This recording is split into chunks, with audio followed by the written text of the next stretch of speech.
Continue with this theme and speak now to Mr. Johannes Nobunga, the CEO of Mpumalanga Tourism and Parks Agency, to take a closer look at the renewed focus on domestic tourism. Dr. Nobunga, thank you very much for your time this afternoon. So maybe just to give a little bit of context, just of what consequence are these travel bans to that province specifically?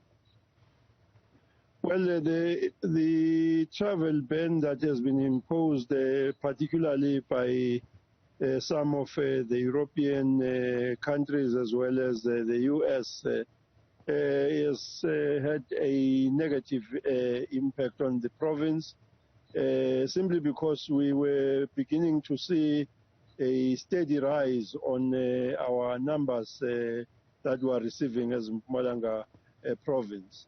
And owing to this new Omicron and the red listing, we have, as MTPA, then decided that we should focus more on our domestic tourism travelers, which is a campaign that we had been engaging whilst we were under the lockdown level 4, experiencing the third wave.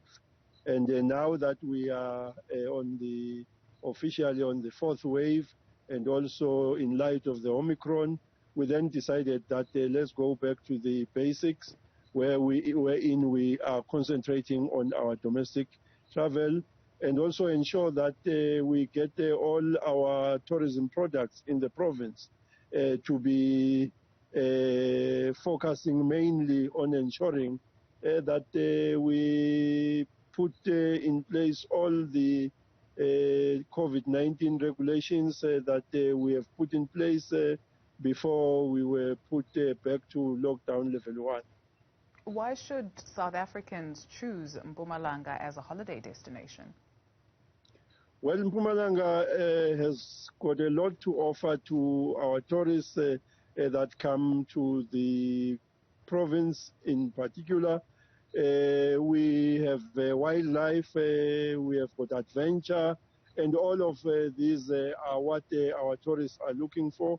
And over and above that, as I've indicated, we have heightened our COVID-19 regulations, and also we are driving the numbers of people that are vaccinated. As you would know, that Mpumalanga is one of the provinces that are facing a lower number of people that are vaccinated.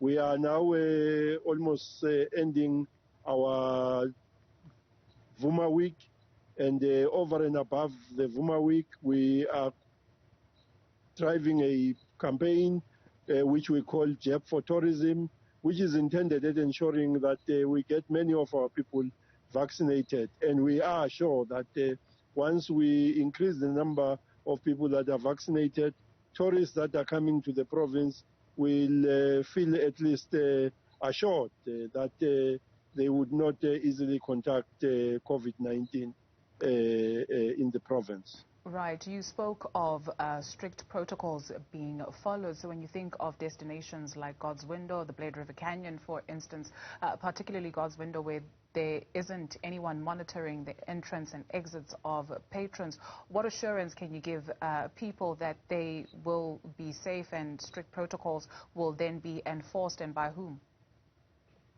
We have been using the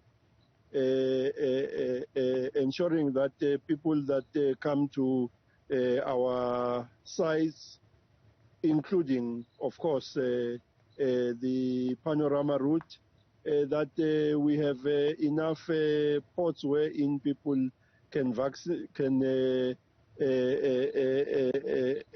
put their masks, and there are tourism monitors that are ensuring that people are putting on their masks. We don't just allow people in without masks.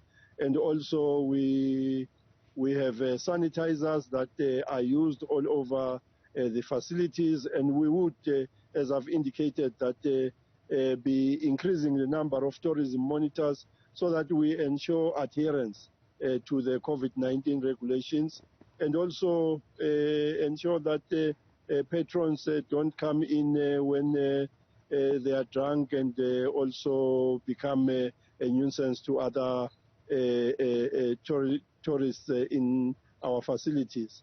That does not only apply to our facilities, it also applies to all other facilities in the province, so that at the end of it all, we know that we stick to the basic hygiene requirements that the COVID-19 regulations requires us to follow at all times. The CEO of Mpumalanga Tourism and Parks Agency, Mr. Johannes Nobunga. Thank you, sir, for your time this afternoon.